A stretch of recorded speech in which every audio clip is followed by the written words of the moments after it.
L'agneau qui est au milieu du trône les conduira, Apocalypse 7, 17.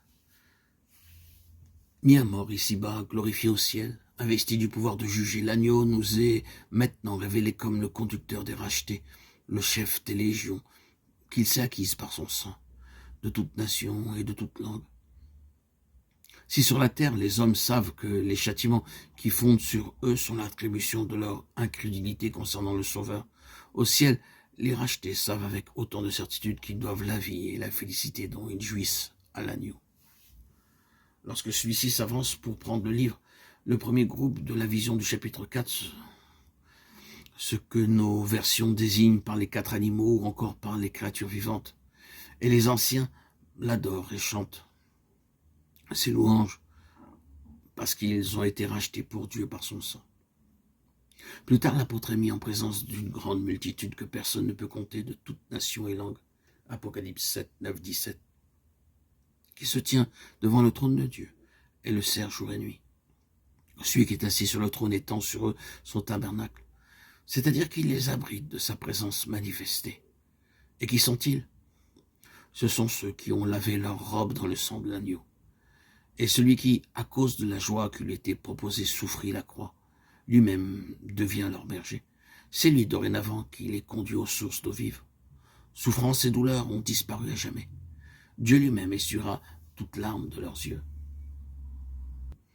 Au chapitre 14e, nous voyons encore l'agneau à la tête d'une compagnie dont le nombre est 7 fois déterminé. Apocalypse 14, 14. Eux aussi ont été rachetés de la terre et suivent l'agneau quelque part qu'il aille.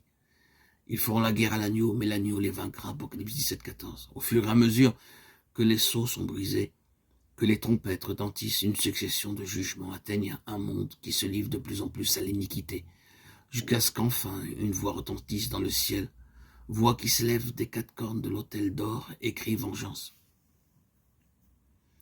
Sous l'ancienne alliance, les cornes de cet autel recevaient le sang des sacrifices offerts sur l'autel d'airain. Ce sang était un appel à la grâce, à la miséricorde. Maintenant, devant le torrent d'iniquité qui déborde, la voix réclame le jugement. Où nous pouvons voir que la terre a rejeté le moyen de grâce et de salut que Dieu lui offrait.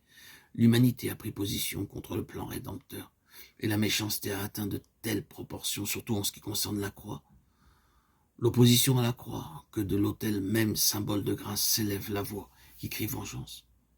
Apocalypse 17, 14. Une succession de tableaux nous montre les hommes sous la domination des puissances sataniques. Ici et là, quelques compagnies de vainqueurs sortent de la grande tribulation. Puis, l'agneau apparaît à nouveau. Mais cette fois comme chef d'armée.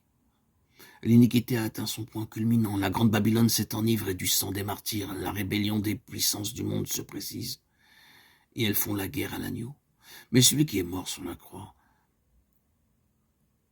est aussi roi des rois et seigneur des seigneurs. Le vainqueur du calvaire est assuré de la victoire.